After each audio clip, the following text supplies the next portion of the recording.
Politicando. Todas as semanas, na Rádio Transforma. Com Eldade Mário Neto, Lígia Portovedo, José Afonso Ferreira e Luísa Maia. Moderação de Henrique Prior. Sejam bem-vindos a mais um Politicando na Rádio Transforma. Temos hoje dois temas. O primeiro é antes e depois do 25 de Abril e o segundo é a propósito do 1º de Maio, a falarmos do mundo do trabalho, das relações laborais em Portugal. Estão connosco, como habitualmente, a Lígia Portovedo, a Luísa Maia, o Eldade Mário Neto e o Afonso Dias Ferreira.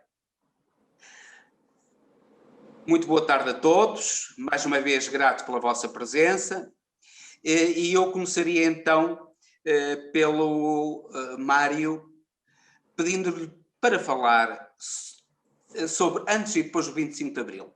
Ele certamente que terá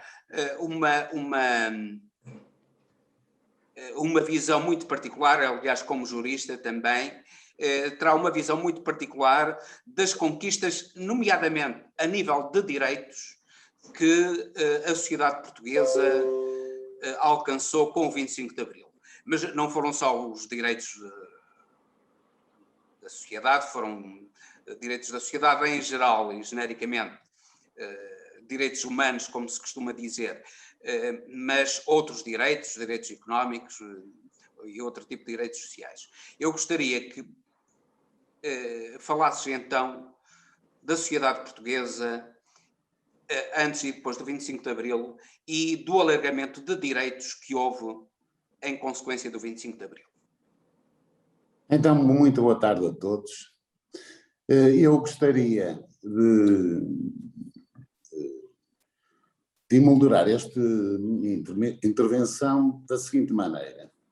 Todos nós sabemos, e o público que nos está a ouvir sabe perfeitamente o que é que significou o 25 de Abril em termos de liberdade de expressão do pensamento e o que acontecia antes do 25 de Abril em termos da supressão total das liberdades individuais e coletivas.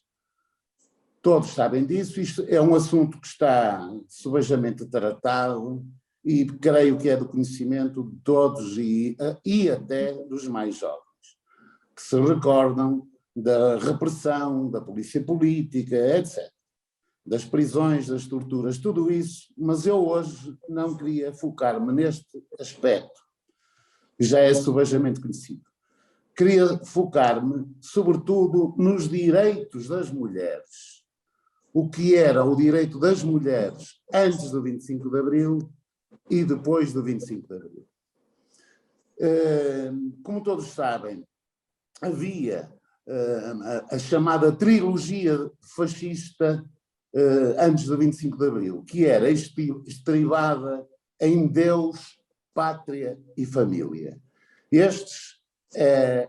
Foi esta trilogia que guiou a sociedade portuguesa até ao 25 de Abril de 1964.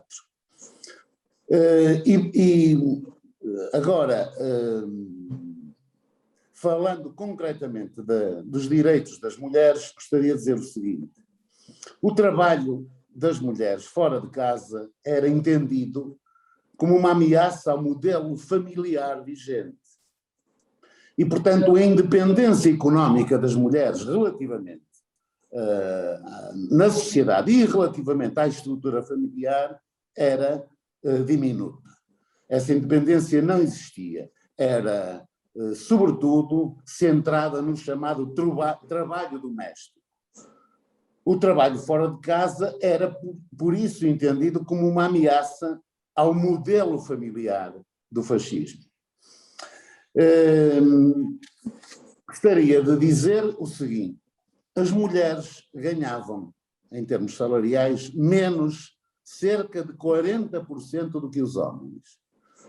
A lei do contrato, por exemplo, do contrato individual de trabalho, permitia que o marido pudesse proibir a mulher de trabalhar fora de casa. E para o exercício do comércio, a mulher precisava do consentimento do seu marido. As mulheres não tinham acesso a carreiras públicas, designadamente à magistratura, à diplomacia, ao serviço militar, à polícia, etc. E mais, havia certas profissões, por exemplo, as de enfermeira, hospedeira do ar, professora, que precisavam, ou eram solteiras, ou se fossem casadas, precisavam da autorização do ministro da tutela para a poderem exercer. O único modelo de família aceite era estruturado com base no casamento. Aliás, é engraçado que a idade mínima do casamento era de 16 anos para o homem e 14 anos para a mulher. A mulher, face ao Código Civil, então existente, podia ser repudiada pelo marido no caso de não ser virgem na altura do casamento.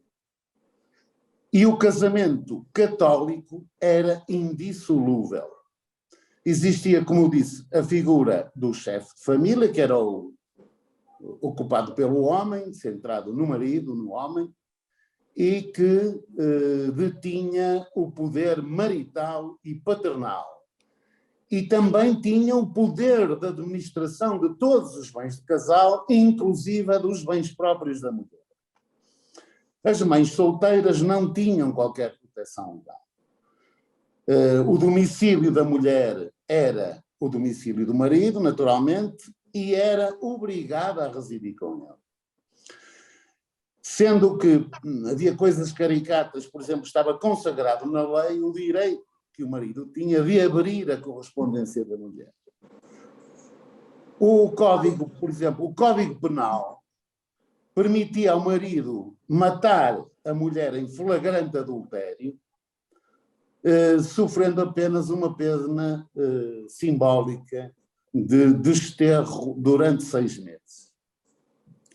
Até 1969, a mulher não podia viajar para o estrangeiro sem autorização do marido. O aborto era proibido. Em qualquer circunstância, era proibido. E a pena de prisão era de 2 a 8 anos.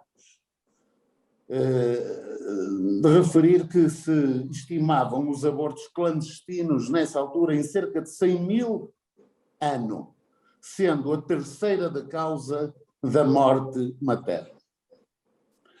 Cerca de 43% dos partos ocorriam em casa, 17% dos quais sem assistência médica. Muitos distritos não sequer tinham maternidade. Até final da década de 60, as mulheres só podiam votar quando fossem chefes de família e possuíssem curso médio ou superior. Em 1968, e o Henrique deve lembrar-se, porque ainda nós estudamos pelo Código de 66, até em 1968, a lei estabeleceu a igualdade de voto para a Assembleia Nacional de todos os cidadãos que soubessem ler e escrever. Só que havia uma elevada porcentagem de analfabetismo em Portugal que atingia sobretudo as mulheres. O que determinava, por exemplo, que em 1973, portanto já estamos nas vésperas de 25 de Abril, apenas houvesse 24% dos eleitores recenseados.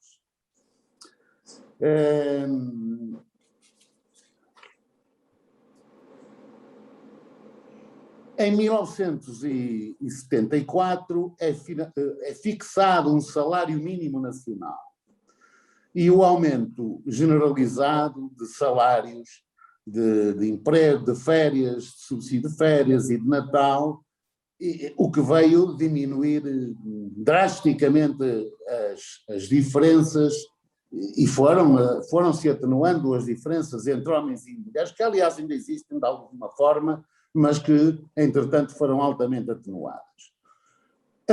Como disse, a abertura às mulheres das carreiras de magistratura judicial, de Ministério Público, e dos quadros de funcionários da Justiça é o Decreto-Lei 251/74 de 12 de junho. Portanto, para verem que até ao 25 de abril os direitos das mulheres estavam completamente postergados.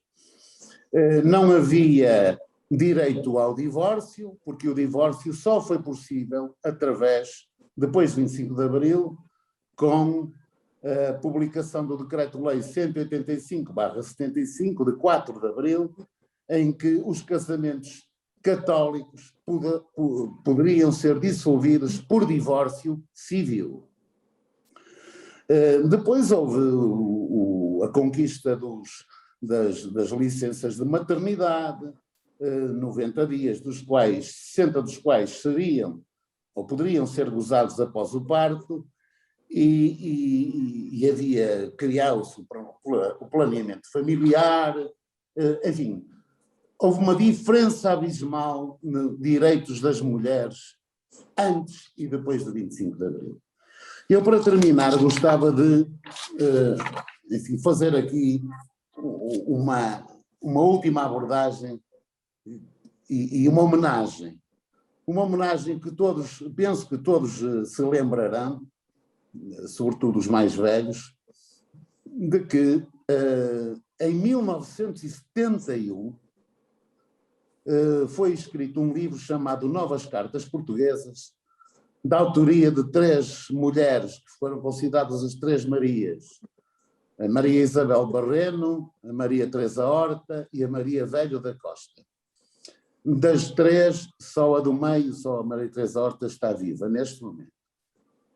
E abordaram temas proibidos e censurados pelo Estado Novo, como a guerra colonial, o adultério, a violação, o aborto e a subordinação da mulher relativamente ao marido e na sociedade em geral. Este livro foi publicado em 1972, é publicado pelos Estúdios Cor sobre a direção literária da Natália Correia, e 3 dias depois, é proibido pelo regime. Foi censurado e proibida a sua publicação. Mas foi mais do que isto. É que estas 3 senhoras foram alvo de um processo-crime levantado pelo Ministério Público. E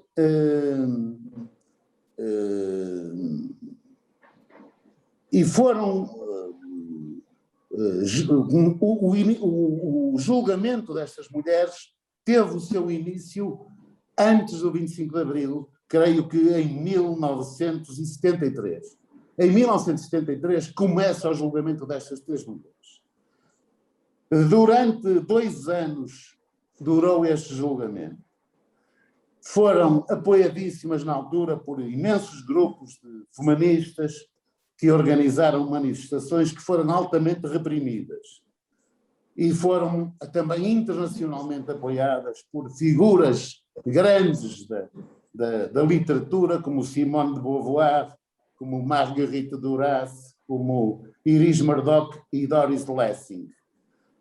Estas mulheres foram o símbolo da emancipação das mulheres antes do 25 de abril e ousaram desafiar e denunciar o regime tão opressivo para com as mulheres.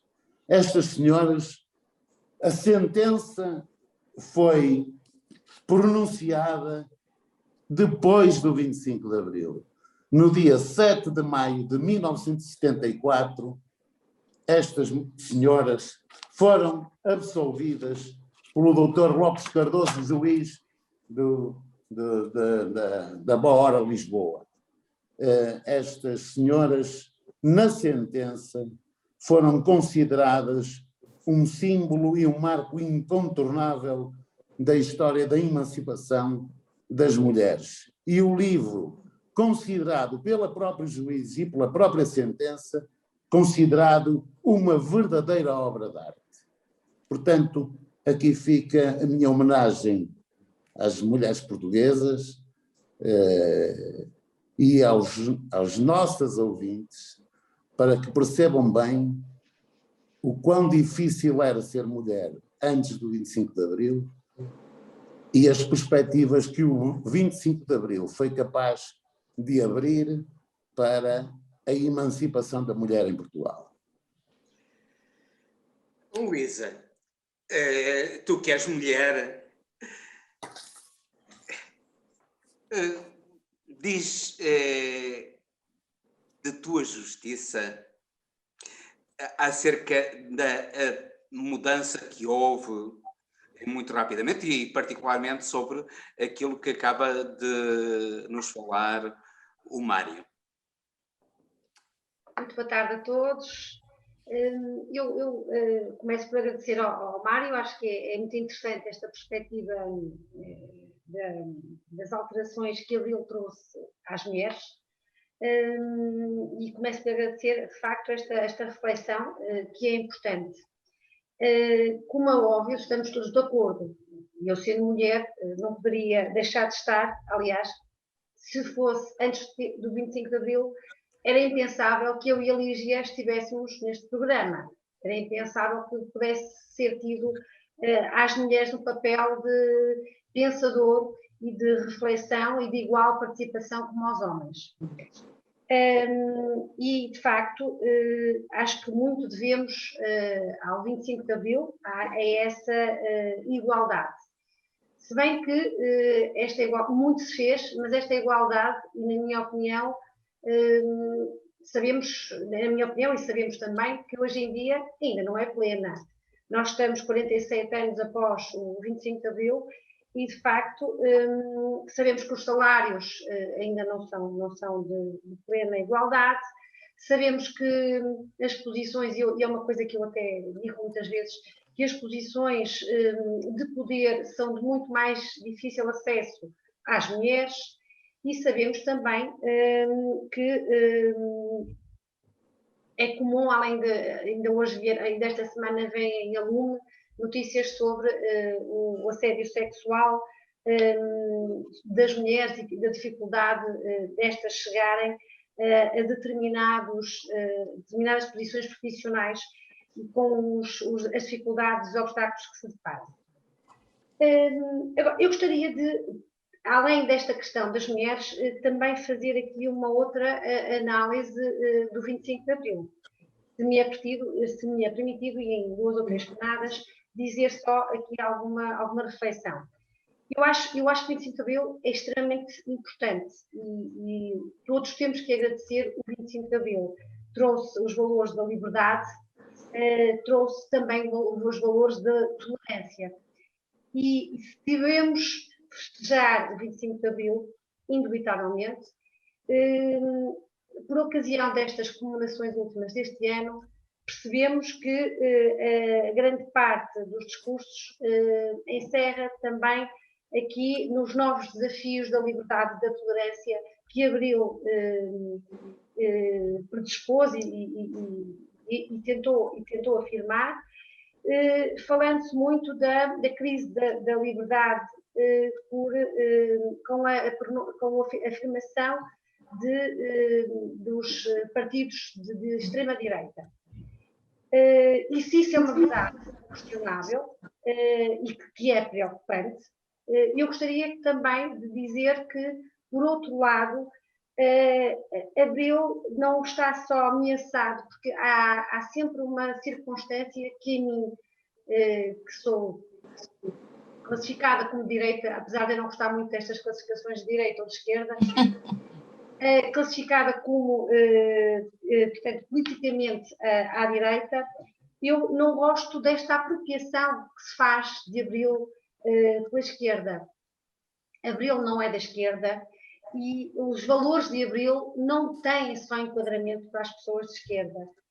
E não têm, até porque neste aspecto tenho que dizer, por exemplo, se é verdade que há um atropelo aos valores de Abril por parte destes partidos de extremismo, são à direita, mas também o são à esquerda. E não só, há atropelos de Abril até quando temos o atropelo às instituições e quando temos falta de transparência na governação que acontece em miúdo.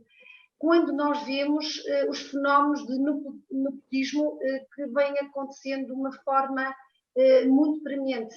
Tudo isto são manifestações do atropelo à liberdade e à igualdade que os valores de Abril trouxeram. Portanto, eu gostava só de deixar aqui esta nota que me parece importante. Abril é de todos, os valores de Abril são de todos e, infelizmente, há atropelos realmente, indistintamente, aqui, não sendo só uma questão de direita ou de esquerda. E temos que, a outra reflexão que eu gostaria de deixar é que, apesar de tudo, temos 47 anos de liberdade que devem ser sobressaídos estes anos, mas que ainda falta muito caminho. E regressando aqui à reflexão de Mário, até nos direitos conquistados pelas mulheres, de facto, evoluímos muito, ainda bem, mas temos ainda muito caminho para fazer, porque entendo, por exemplo, a igualdade de homens e mulheres, embora em nada comparável, como dizemos, o direito ao voto, a privacidade, são coisas que hoje em dia nos fazem muita confusão até, que são conquistas que nos parecem óbvias, mas foram custosas. Mas, de facto, ainda há aqui realidades como a questão do trabalho, a questão dos cargos de chefia e a questão também desta dificuldade até do assédio sexual, e que são realidades que, hoje em dia, as mulheres ainda se deparam. Portanto, este caminho, os valores de Abril, continua a ter necessidade de ser feito, e não está fechado. E, portanto, é esta a reflexão que eu gostaria de trazer. Eu passo para ti, José Afonso Dias Ferreira. Qual a reflexão que te merece o antes e depois do 25 de Abril? Muito bem, Henrique. Boa tarde. Boa tarde, Lígia. Boa tarde, Luísa. Boa tarde, Mário. Um grande abraço para todos. Sobretudo, bom dia ou boa tarde, consoante nos estejam a ouvir, ou boa noite, quando nos virem na internet e nas redes sociais, a todos os nossos ouvintes e espectadores, e um grande abraço a todos. Ora bem, eu vou fazer uma análise. Para já gostei bastante das intervenções que me antecederam, tanto da Luísa, que traz aqui um aspecto que eu acho de realçar. Acho que o que a Luísa quis dizer foi que Abril não é um monopólio da esquerda, tal como a cultura não é, e muitas vezes parece que tende a ser. E gostei muito, claro, de uma visão diferente da abordagem de Abril. Um abraço também às nossas mães e às mulheres deste país, e que acho que também foi um bocado a mensagem do Mário, e portanto em antecipação este programa irá para o ar provavelmente a 1 ou 2 de maio, e portanto, mas eu gostaria de pegar em alguns aspectos e algumas curiosidades que eu acho que são pouco ditas acerca de Abril. Curiosamente, nós comemoramos os 47 anos, ou seja, estamos a decorrer quase tanto tempo, desde o 25 de Abril de 74, quanto o tempo histórico que o antecedeu, o regime que o antecedeu da dita ditadura. E, portanto, é curioso, e não é à toa que eu estou a fazer esta reflexão. Também não foi à toa que o Presidente da República fez o discurso que fez, a meu ver, excelente. Até foi o Mário a primeira pessoa, eu não tinha visto em direto a falar nele, e que representa, de certo modo, uma certa catarse que eu acho que é preciso fazermos em sociedade. Uma sociedade que não nos esqueçamos, e certa esquerda esquece, é que hoje, como até acho que foi no discurso do Partido Comunista, cerca de 6 milhões de portugueses já nasceram depois do 25 de Abril de 74. Sendo importante levantar a história, é não menos importante percebermos que a sociedade hoje é muito diferente, e muitas das coisas que se dizem sobre o 25 de Abril, as verdades de Abril, hoje são muito diferentes. Sendo que os valores serão importantes, há uma realidade nova e há coisas que muitas desta gente já há pouco dita desse modo. E, portanto, é preciso inovar no discurso, mantendo os valores, muitos deles muito. E há aqui uma grande palavra que eu gostava de deixar, até porque também me considero um homem dele, acho que uma das grandes conquistas do Abril foi o poder local. Com muitos defeitos, mas foi fundamental para a dignificação. E eu acho que, por exemplo, o interior só não está ainda melhor do que eu gostaria, porque não deram mais poder ao poder local. Com muitos defeitos que possa ter, com muitos erros que cometeu. Mas o poder local é, se calhar, ao nível político, a grande conquista do 25 de Abril e que ajudou a dar grande dignidade a uma parte grande do país e a desenvolver muito este país. Há aqui outro dado muito curioso, é o nosso Presidente da República. O animal político que nós temos vai ser este Presidente da República, que fez este discurso, é um homem que vai comemorar, se Deus quiser, e lhe der vida e saúde, os 50 anos da Revolução. Ele, curiosamente, que tem o nome próprio Marcelo, do seu padrinho Marcelo Caetano, e é filho de quem é. E, portanto, é um homem que faz aqui uma transição perfeita e completa, mas que se calhar é o homem certo para o momento certo e para fazermos esta catarse e este avanço. O 25 de Abril começa com os 3 Ds famosos: desenvolver, democratizar e descolonizar. A descolonização foi o que foi, não é aqui chamada hoje. O desenvolvimento continua, a meu ver, por fazer. E a democracia, tal como a Luísa falou, ainda tem muito também para construir. Quando ainda hoje estamos a discutir a corrupção, estamos a discutir a democracia. Uma sociedade corrupta é uma sociedade pouco democrática. Ou uma sociedade em que o fenómeno atinge as dimensões e o debate público que atinge. Para terminar, eu gostaria de deixar aqui aquilo que me parece importante. Eu acho que dos 3 Ds nós deveríamos passar, e essa reflexão que devemos fazer é do futuro, não esquecendo o nosso passado, eu chamar-lhe a dos 4 Cs. O primeiro, do crescimento. O grande desafio que a nossa sociedade hoje tem é de crescer. Gostemos ou não, mas o André Ventura pôs o dedo na ferida. Muitos países, como bem ouvi os discursos todos, menos o do Presidente da República, infelizmente, em direto. Nós temos países que entraram para a União Europeia depois de nós e nos ultrapassaram a toda a velocidade. Não se realize, é verdade. Nós estamos a ser, um dos nossos problemas é o problema da produtividade, o problema do nosso modelo económico que nos deixa para trás na cauda da União Europeia em muitos indicadores económicos. O outro desafio que nós temos nas sociedades modernas, e falarei disso depois quando falarmos do trabalho, é o do conhecimento, é o segundo C. Nós temos que investir cada vez mais no conhecimento. Nós demos passos muito importantes, também foi outra conquista de Abril, a educação, a cultura, mas o conhecimento, a investigação e desenvolvimento, etc. Não deixarmos sair os nossos cérebros é um outro desafio. Depois a coragem de ousarmos ser diferentes e de mudarmos. Temos que ter coragem. E também temos que ter a coragem para o 4 C, para mim, que é, temos que ter coragem de ir contra um discurso politicamente correto, maioritariamente de centro-esquerda, com o qual eu não me rabejo de todo, mas que é o valor dominante e que é o que vocês perfilham, nomeadamente. E temos que ter a coragem, a ousadia de mudar isso. E por fim, eu acho que há um C que temos que mudar, é que fazer uma revisão profunda da Constituição. Vocês começaram a falar dos direitos, exatamente. Eu já aqui disse logo no primeiro programa, a Constituição tem que deixar de ser uma carta de direitos, ou uma cartilha de direitos, passar a ser um contrato de cidadania, em que estejam bem claros os direitos e os deveres do cidadão, do Estado e das empresas, que a relação entre estas 3 entidades seja clara e aberta, e que a Constituição deixe de ser a atual cartilha de direitos apenas, que é atualmente. E, portanto, eu diria que estamos num momento de transição para um novo, estamos mesmo, eu acho que é o momento de deixarmos os traumas e deixarmos falar tanto na ditadura. É o que é, a história é o que é, não vamos acabar com a história, é o que é, mas temos que dar um salto para uma nova, para uma terceira realidade, para uma nova realidade que se nos afigura. Os desafios agora do pós-pandemia são enormes e nós temos que preservar o nosso passado, mas temos desafios muito grandes pela frente.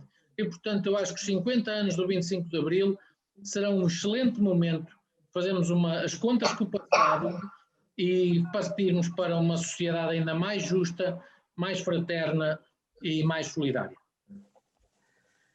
Terminaste em beleza, mas eu gostaria que a Luísa comentasse, e estas intervenções anteriores, a Luísa não, desculpa. A Lígia.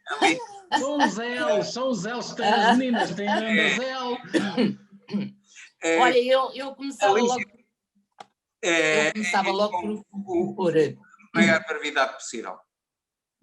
Ok, eu começava logo por comentar aquilo que acabou de dizer o Afonso, que é, não estamos a crescer, porque ouviu isto no discurso de André Ventura, pois nós não estamos a crescer, efetivamente, e nós não estamos a crescer por causa do neoliberalismo, basicamente é isto, é esta a questão. Pensei que era por causa do Passos Coelho, também podia ser por causa do Passos Coelho. Também é, não é? Portanto, já vem daí, como é evidente, já vem daí. A cartilha. E depois mudar a Constituição, Afonso, eu quando ouço isso, sinceramente, apetece-me logo entrar em guerra. Logo, porque sempre que a direita quis mudar a Constituição foi para pior. Atenção.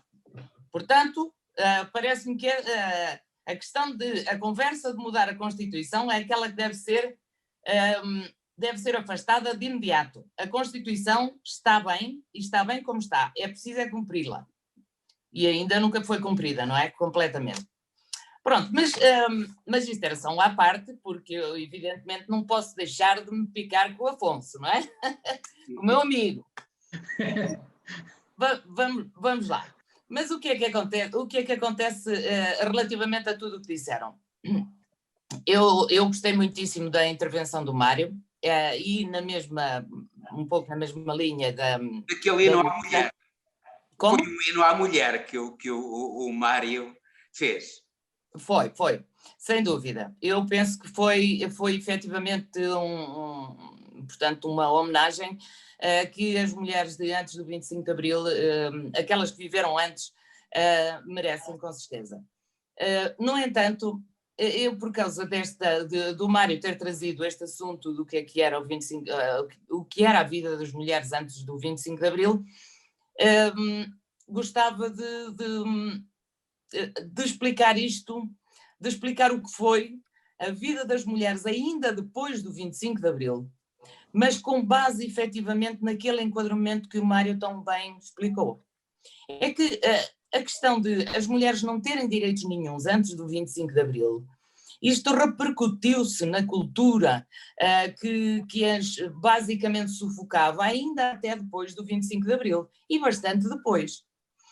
Eu devo dizer isto, eu trazia só a minha história, alguns factos da minha história pessoal, mas que são basicamente iguais a tantas outras mulheres. Eu tinha 7 anos quando houve o 25 de Abril. Portanto, basicamente, acabei por perceber muito pouco do que se passou na altura. No entanto, apanhei, evidentemente, com todos os estilhaços possíveis da ditadura que antecedeu o 25 de Abril. Isto porque, principalmente porque eu morei, quando era jovem, morei sempre numa aldeia, e só para terem uma ideia, eu ia ao café em adolescente e era a única mulher no café. Era basicamente portanto, ir ao café era algo que não era adequado a uma mulher, e muito menos a uma menina, não é? Portanto, era uma provocação, praticamente. Não havia mulheres no café, as mulheres basicamente não saíam de casa a menos que tivessem alguma razão para o fazer, portanto, alguma razão, e que teria que ser uma razão mais ponderosa, não é? Portanto, uma razão de trabalho, uma razão de ir às compras, etc. Mas, se não, basicamente, a mulher devia estar em casa. Com isto tudo, eu evidentemente fui inscrita num colégio de freiras feminino, portanto só tinha alunas, não tinha um único professor, e estou a falar-vos, portanto, em 1981, que foi o último ano que estive nesse colégio.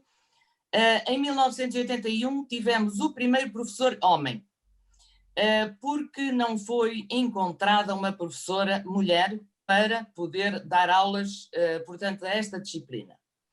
Portanto, estão a ver mais ou menos como é que era um ambiente completamente anacrónico, que ainda se vivia em muitos sítios, e pronto, no concelho de Anadia vivia-se com muita intensidade. O colégio estava fechado permanentemente, portanto tinha muros altos, portões enormes, e as alunas não eram autorizadas a sair, em circunstância nenhuma.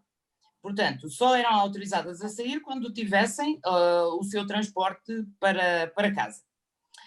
Depois, todas as mulheres eram entusiasmadas a estarem, portanto, eram aconselhadas a estarem permanentemente ocupadas. Aquilo que acontecia é que uma mulher basicamente não podia parar. As mulheres ou estavam a trabalhar, ou faziam a lida da casa, ou faziam alguns trabalhos, portanto, de renda, e, portanto, trabalhos manuais, trabalhos de renda, de bordados, etc., porque a mulher não convinha que a mulher parasse. Porquê? Havia sempre a ideia, e isto evidentemente foi muito alimentado pela Igreja Católica, havia sempre a ideia de que quando a mulher parasse e tivesse a cabeça livre, ela podia pensar. Um perigo. E era um perigo. Exato, e era um perigo. Uma mulher a pensar é muitíssimo perigosa.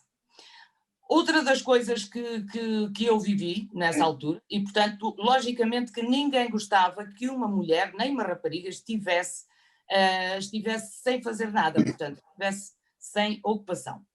Uma das coisas que também não era bem visto era uma mulher ler. Literatura.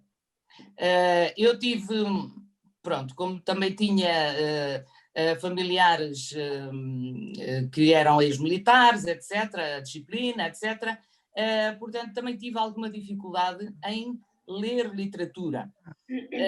Embora, porque isto não era muito bem visto, embora eu tenha lido muitíssima literatura, uma loucura, só que estava tudo debaixo da cama. Portanto, as minhas amigas faziam o mesmo. Elas liam à noite, liam muitas vezes com uma lanterna por baixo dos lençóis e depois arrumavam os livros debaixo da cama. E era assim que nós fazíamos. Porque, efetivamente, não era bem visto que uma mulher lesse. Lá está, mais uma vez, porque a mulher poderia começar a pensar e as mulheres a pensar era um perigo. Eu peço que vais avançando rapidamente. Sim. Ora bem, portanto, as mulheres, antes do 25 de Abril, estavam, de facto, neste enquadramento. Eu, por uma questão apenas de provocação, ainda em 1984, candidatei-me à Força Aérea, como voluntária. Mas, obviamente, recebi uma carta dizendo que ainda não aceitavam mulheres. E, portanto, todo este enquadramento que o Mário também explicou, e que era um enquadramento legal, ele não se desvaneceu porque culturalmente ele ficou até muito mais tarde. Muito bem. Centrámos-nos nos direitos das mulheres. Mas eu queria dizer uma coisa, se me permitem. É muito rápido. Não é verdade.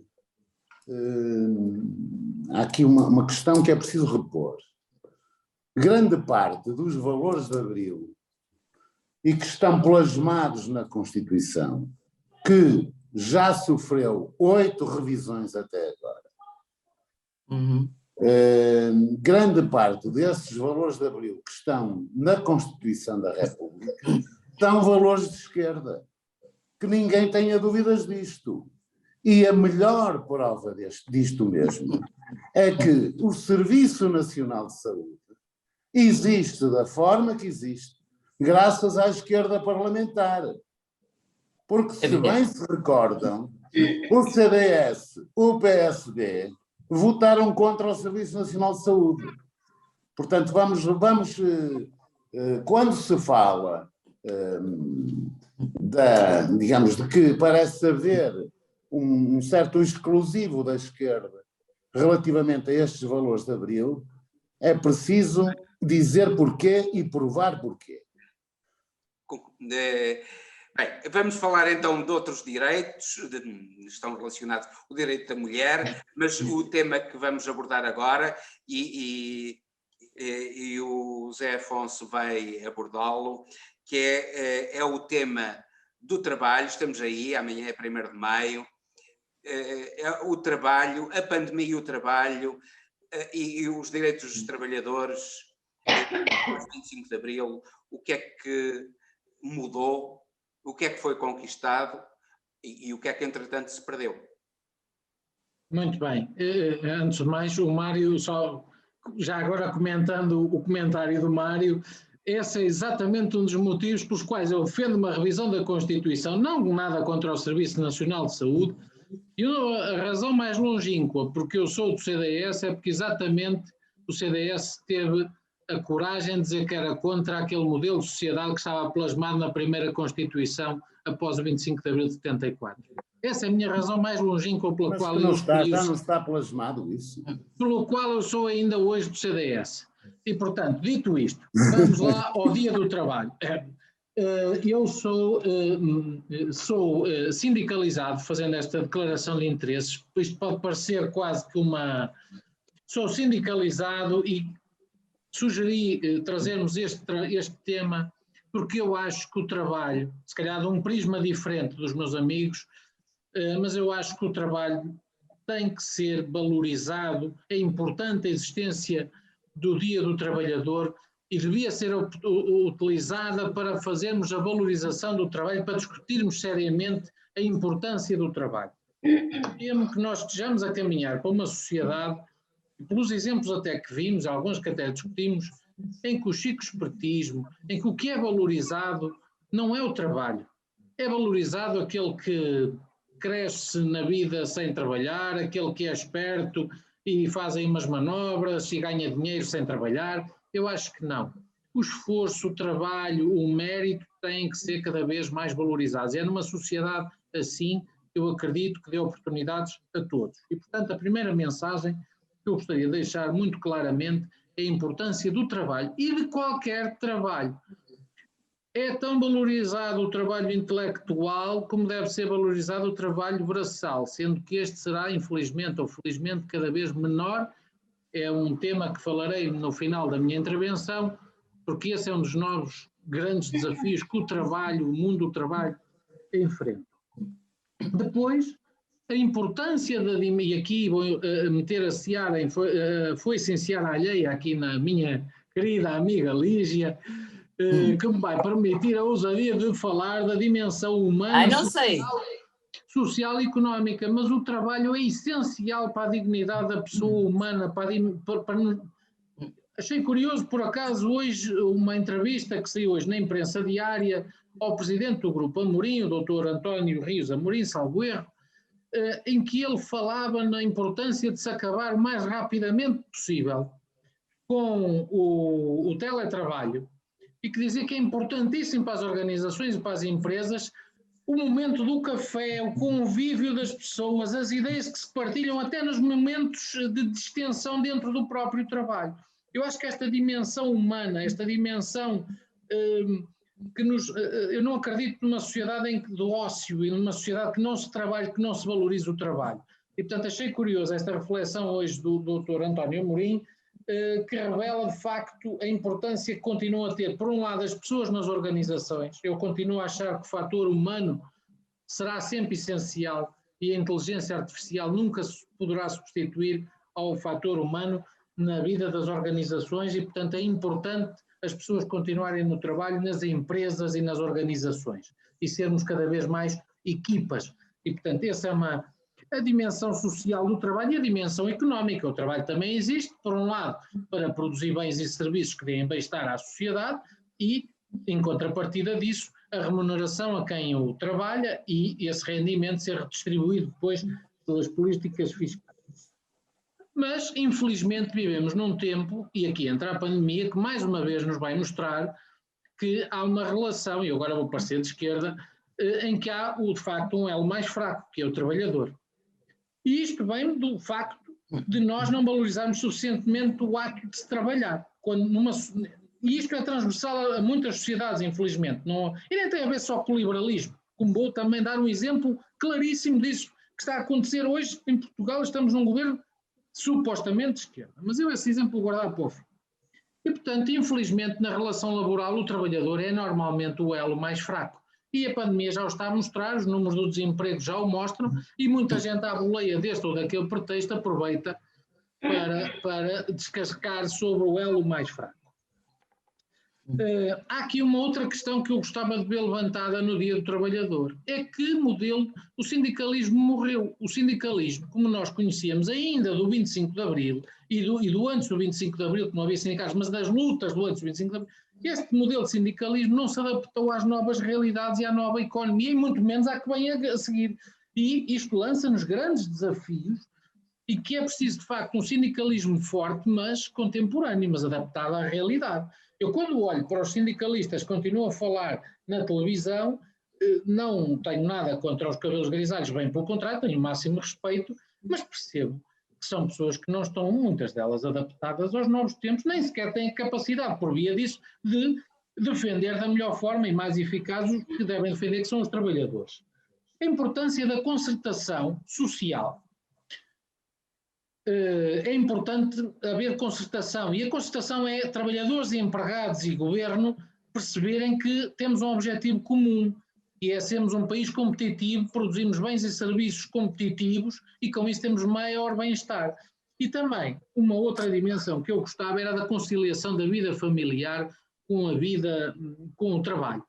Eu acho que vivemos numa sociedade consumista e que me custa muito ver porque raio é que alguém há de ir perto da meia-noite em horários normais, pós-pandemia ou antes da pandemia, a um centro com um shopping, fazer uma compra absolutamente desnecessária, não essencial, como agora se diz, a um domingo às 11 da noite. Aquele trabalhador que está naquela loja tinha direito a ter o seu domingo sossegado em casa. Eu acho que os horários comerciais, por exemplo, e muitos dos horários das empresas não têm em conta, e a nossa sociedade não está a valorizar isso. Não é por acaso, temos das mais altas taxas, é um desastre nacional, um dia era um bom tema, e ainda por cima com tantos juristas e com uma psicóloga, e contra mim falo que também sou divorciado, nós temos uma taxa de divórcio que é um desastre nacional, e não estou com isto a defender nenhum modelo de sociedade ou família, pelo qual já não, infelizmente não subscrevo, no meu exemplo pessoal, mas isto são... Eu creio que era importante utilizarmos o 1 de maio para discutirmos estas reflexões. E, finalmente, gostava de deixar uma reflexão que é da luta entre a inteligência artificial e a robotização das empresas. E eu acho que nos próximos anos, nas próximas décadas, isto vai deitar fora do mercado de trabalho milhões de pessoas. Não vai haver trabalho para toda a gente, de facto, e vamos ter que com isso discutir o modelo fiscal, e eu acredito que daqui a uns anos vamos estar a discutir quem é que paga os nossos modelos de segurança social, etc, e já não é só a demografia, e acho que vamos mais dia menos dia ter que passar a taxar os robôs, a produção dos robôs, a produção das máquinas. E, portanto, é neste novo modelo social, neste novo modelo produtivo, numa sociedade em grande evolução que nós estamos, que tem que se adaptar ao sindicalismo, que tem que se adaptar a valores. Isto é um enorme desafio. Nós temos pela frente, para nós e para os nossos filhos, desafios enormes, mas há um valor que é essencial.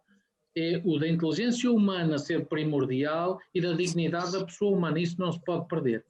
E termino dizendo que me faz muita espécie, e quando ouço essa cartilha dos direitos, etc., depois o problema é a realidade, e o choque com a realidade da esquerda é dramático. A fazer fé, em algumas notícias que correram hoje, uma empresa pública na qual nós já despejamos milhares de milhões de euros, chamada TAP, neste momento, pública, nacionalizada, com um governo supostamente de esquerda, dá só o luxo de estar a despedir por algoritmo, ou seja, quase por sorteio.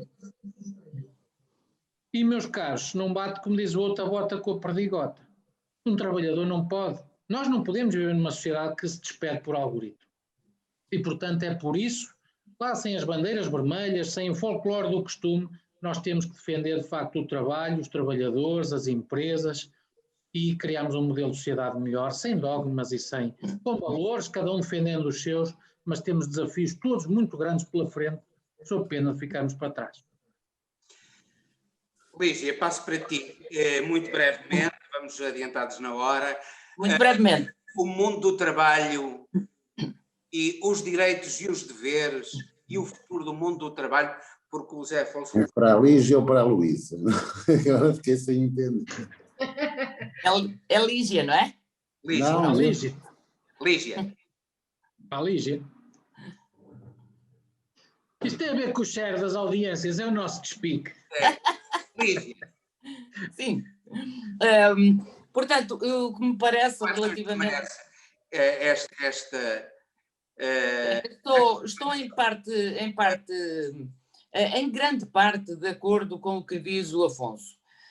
Portanto, o trabalho, tal como o conhecemos, está a sofrer muitas alterações já há muitos anos. Neste momento, chama-se o modo como a economia, em termos de mercado laboral, está a funcionar, nos Estados Unidos chama-se a gig economy. E a gig economy, o que é? É a economia do biscate.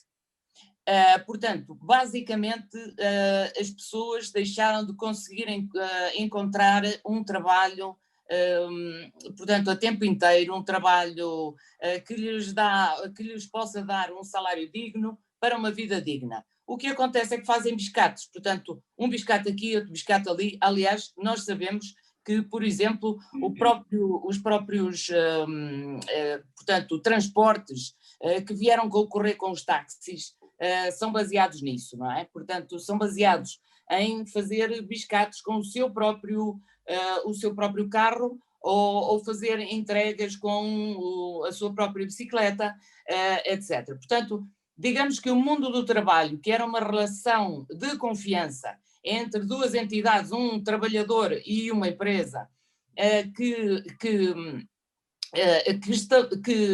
em troca de um salário, portanto, o trabalhador faria um determinado papel que o empregador pretendia. Neste momento, esta situação está completamente alterada. Portanto, o que acontece é que o empregador não está disposto a contratar o empregado por tempo indeterminado, portanto, contrata-o a tempo, portanto, a termo certo, ou de preferência até em part-time, para que ele possa fazer mais ou menos um biscate, de modo a que, logo que termine a sua necessidade daquele trabalho, possa também deixar de contar com o trabalhador, possa despedi-lo. O que acontece é que a sociedade como a conhecemos para o futuro não pode funcionar, porque nós, seres humanos, não funcionamos com base nesta completa insegurança. Portanto, é impossível pensar em fazer uma família, em comprar uma casa, em estabelecer raízes num determinado sítio, se não tivermos um mínimo de estabilidade para o futuro. E o que se tem passado é isto. Claro que esta situação de uma enorme insegurança é muitíssimo prejudicial também até para a saúde do trabalhador, além de ter este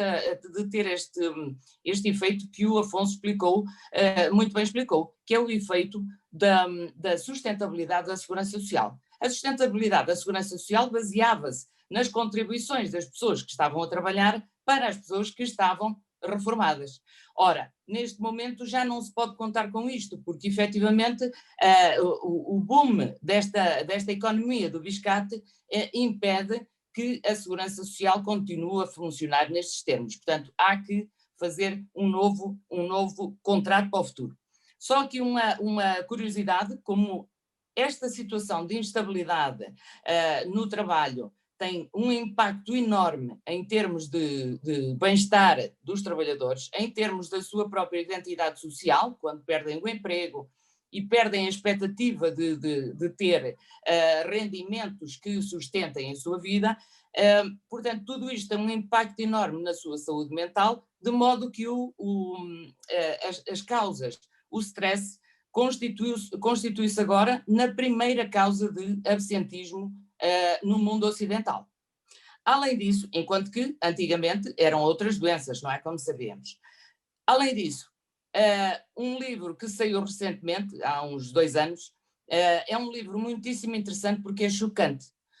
Um investigador norte-americano escreveu um livro que se chama Morrer por um Cheque. Ele foi verificar quantas pessoas tinham morrido nos Estados Unidos em consequência, portanto, do stress e do excesso de trabalho. Stress provocado por este tipo de situações que estávamos a falar. E são 64 mil pessoas por ano nos últimos anos, até à data em que ele analisou, que foi 2018. Isto é incrível e tem que nos fazer pensar. Muito bem. Agora passo então para a Luísa. Muito bem.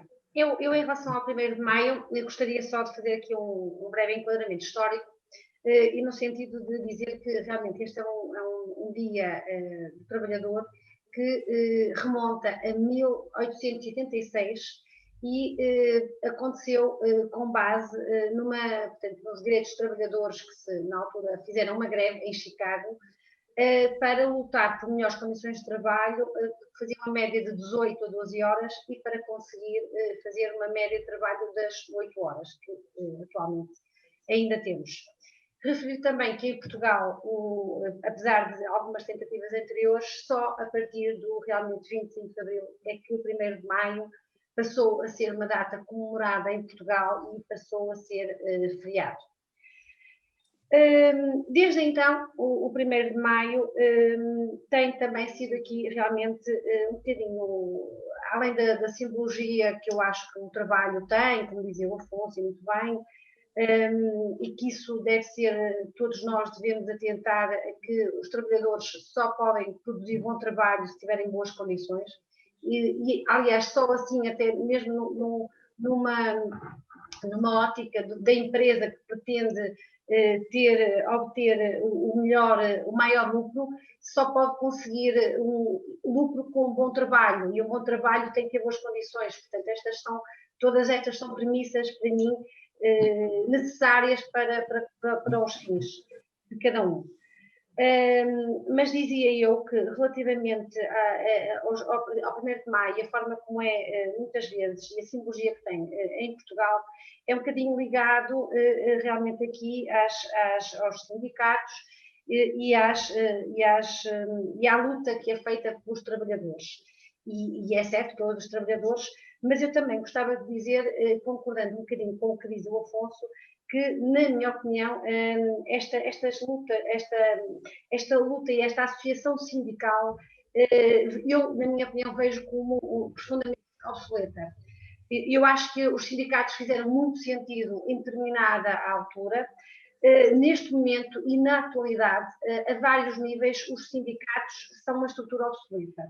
E são obsoleta até se repararmos na sua forma até a regulação, as próprias convenções coletivas de trabalho, é toda uma legislação que acontece para proteger setores de sociedade, mas que não tem as revisões que devia ter a nível estrutural e que muitas vezes reportam, portanto, não funcionam como devem funcionar.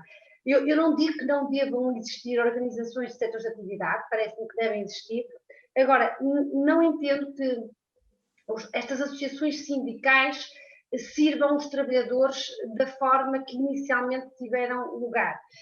E, portanto, acho que também aqui deve ser atentada à tal transformação que veio existindo através dos tempos e que agora, mais uma vez, existe de forma premente pela pandemia e pelas alterações que outro dia até falamos, que é a tal existência do teletrabalho e que nos vai obrigar, de facto, a toda uma nova dinâmica. E esta também não posso deixar de concordar, quer com a Lígia, quer com o Afonso, da tal precariedade que neste momento se vive, também por força realmente da pandemia, que realmente os direitos dos trabalhadores têm sido, aqui, nomeadamente através do teletrabalho, muitas vezes não têm sido salvaguardados, mas também que, tal como não, há precariedade e estes despedimentos que têm acontecido, que também as próprias empresas vivem momentos de precariedade. Portanto, lá está, nós temos este binómio, empresa-trabalhador, acaba por estar sempre absolutamente ligado.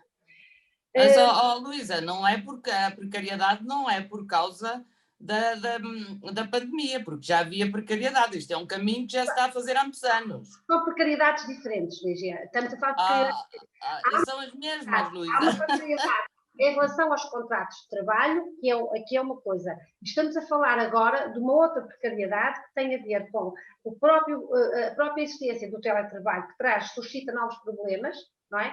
Sim, sim. Suscita novos problemas e também por força da pandemia, portanto, os despedimentos que tem havido e que vai haver, não é? E que também levam à precariedade. São precariedades diferentes. Por último, queria deixar uma nota curiosa, que é, nós vamos ter agora, amanhã é o 1º de maio, e curiosamente nós temos uma celebração especial deste 1º de maio.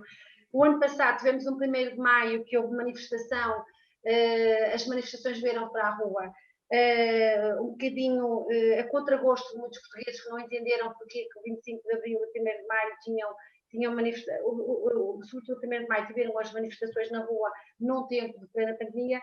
Este ano, ainda bem que as coisas estão realmente bem melhores e essa questão já não se vai levantar. E temos então a celebração do 1º de Maio com desconfinamentos, que veio mesmo a calhar. Portanto, temos a libertação e vamos celebrar o 1º de Maio com a saída, com a entrada do estado de calamidade. É quase é uma coisa engraçada, mas de facto assim vai ser e é bom. O que para nós um dia seria absolutamente... Uma calamidade boa.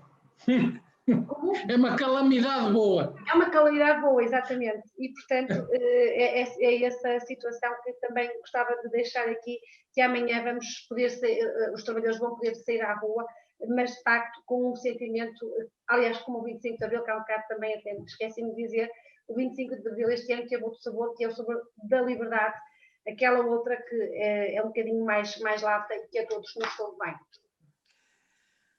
Mário, para terminar, então, eu gostaria que falasses no sindicalismo. Pois eu estava mesmo...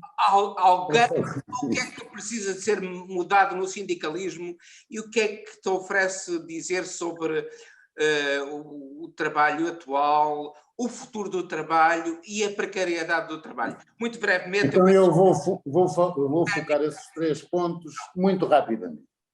O primeiro tem a ver com o sindicalismo. O que é hoje o sindicalismo? Isto tem a ver com a questão do tecido social português. O tecido social português alterou-se muito desde antes do 25 de Abril até aos dias de hoje. Eu pergunto-vos uma coisa. Antigamente, já depois do 25 de Abril, antes eram fortes, mas depois tornaram-se muito mais fortes. Mas estou a falar-vos destes sindicatos. Por exemplo, metalúrgicos. Onde é que estão as empresas metalúrgicas? Eletricistas, ferroviários, gráficos. Que é feito destes sindicatos? Isto não acompanhou a dissolução deste tecido social?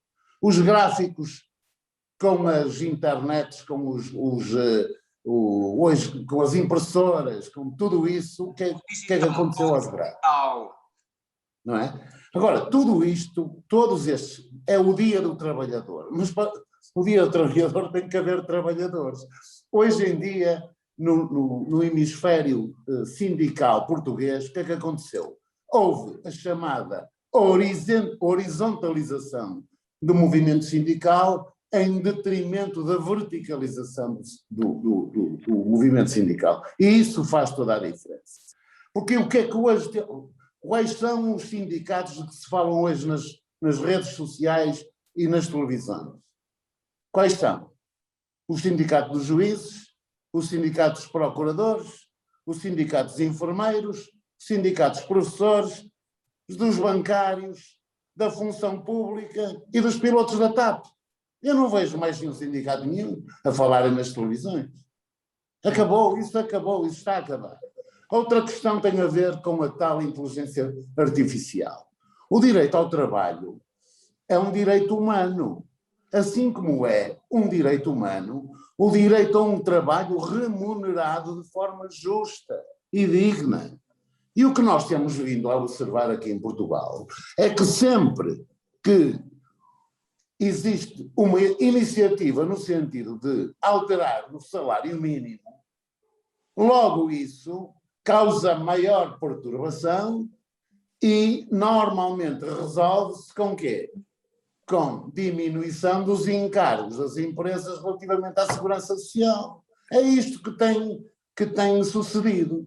Ora, eu acho graça porque, olha, o Afonso é do Centro Democrático Social.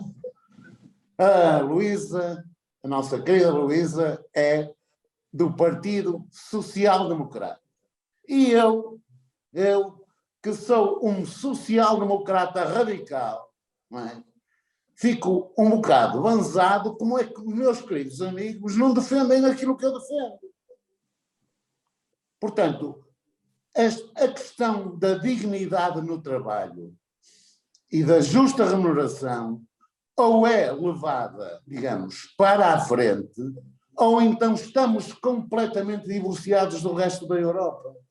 Porque o ordenado mínimo nos outros países da Europa, e eu vou citar a Holanda, o Luxemburgo, a Suíça, a Irlanda, a Inglaterra, a própria Espanha, está muito, muito, muito acima do nosso. E se o consumo interno é é uma escada importante da economia, é preciso dar às famílias rendimentos para que não só vivam dignamente, não só tenham acesso aos bens, como também contribuam dessa forma para o aumento do desenvolvimento económico. Muito bem, e então terminamos mais este Politicando e despeço-me com a amizade de todos vós, dos nossos espectadores. Até ao próximo Politicando, na próxima semana, com novos temas, com um debate acalorado como aconteceu hoje. Muito obrigado a todos vós, um abraço à Lígia, à Luísa, ao Mário e ao Zé. Obrigado, um abraço, bom fim de semana. Um abraço para todos. Um abraço a todos. E repito o meu pedido para que partilhem, coloquem gostos e subscrevam o canal da Rádio Transforma. É muito importante que isso aconteça para a divulgação do pensamento, deste pensamento democrático, que no fundo é uma conquista de Abril. Estamos aqui a exercer um direito de Abril, um direito que Abril nos concedeu.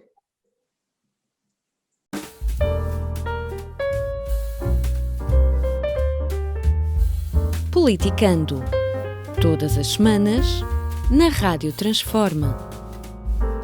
Com Eldade Mário Neto, Lígia Portovedo, José Afonso Ferreira e Luísa Maia. Moderação de Henrique Prior.